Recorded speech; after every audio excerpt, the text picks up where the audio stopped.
Hola, ¿qué tal? Mi nombre es Nancy Martínez Mendoza y a continuación les hablaré sobre 4 temas importantes. Así que no te despegues de la pantalla y comencemos. Y bueno, como primer tema les hablaré del contrato social, estatutos y escritura constitutiva.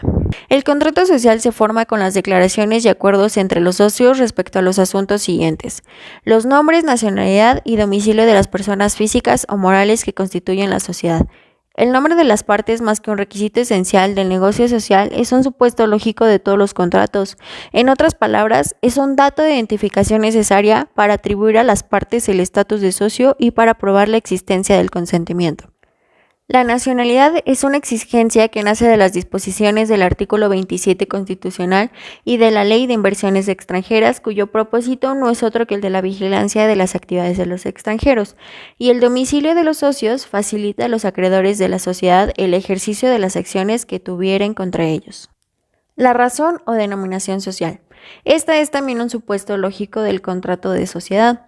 La razón social cobra una gran relevancia a efecto de determinar la responsabilidad de los socios y aún de terceros. El objeto social. Este es quizás el requisito más importante del negocio social, puesto que mediante su determinación los socios fijan los límites de la capacidad jurídica de la persona moral y consecuentemente su marco legal de acciones dentro de las esferas de capacidades generales y limitaciones establecidas por la ley. La duración. De una parte se sostiene que necesariamente ha de determinarse la duración de la sociedad y de otra parte se afirma que puede estipularse una duración por tiempo indeterminado. En la práctica siempre se establece la duración de la sociedad con el objeto de darle seguridad jurídica tanto a los socios como a los terceros. El domicilio social.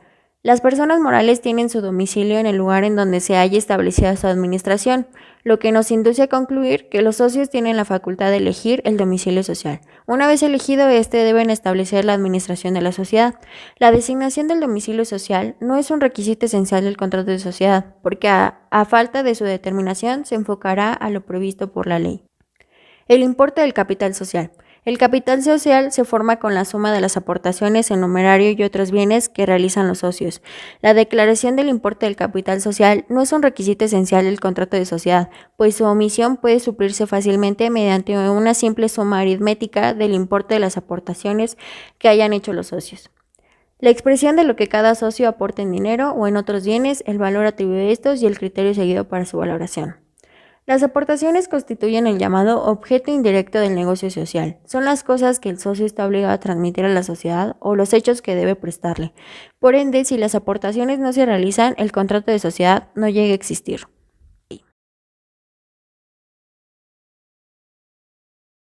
En el mismo tema también se abarcan los estatus.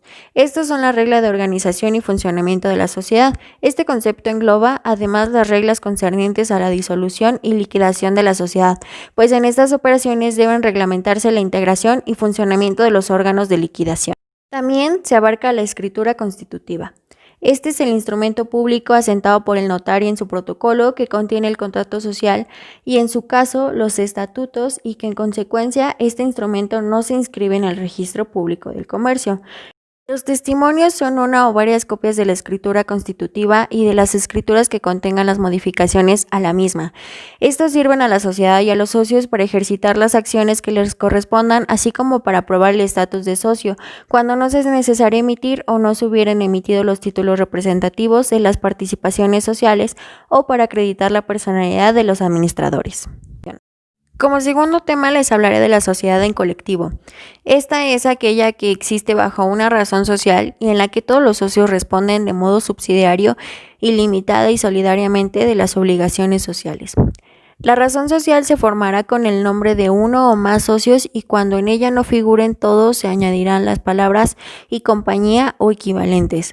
No se establece un mínimo de capital y las reservas representan 5% de las utilidades anuales hasta reunir 20% del capital social fijo. En esta existe un mínimo de 2 socios, pero un máximo ilimitado. Como tercer tema les hablaré de la sociedad de responsabilidad limitada. Esta sociedad es la que se constituye entre socios que solamente están obligados al pago de sus aportaciones sin que las partes sociales puedan estar representadas por títulos negociables a la orden o al portador, pues solo serán cedibles en los casos y con los requisitos que establece la presente ley. Y finalmente, pero no menos importante, claro, les hablaré de la sociedad anónima. Esta es la que existe bajo una denominación y se compone exclusivamente de socios cuya obligación se limita al pago de sus acciones. El mínimo de capital es de 50,000 pesos. Las reservas representan 5% de las utilidades anuales hasta reunir 20% del capital social fijo. En este existe un mínimo de 2 socios y no tiene limitaciones en el número de socios. Su duración puede ser de 1 a 99 años y estas sociedades pueden ser cerradas o abiertas, es decir, pueden hacer oferta pública de acciones. Y bueno, eso fue todo de mi parte, así que muchas gracias por su atención.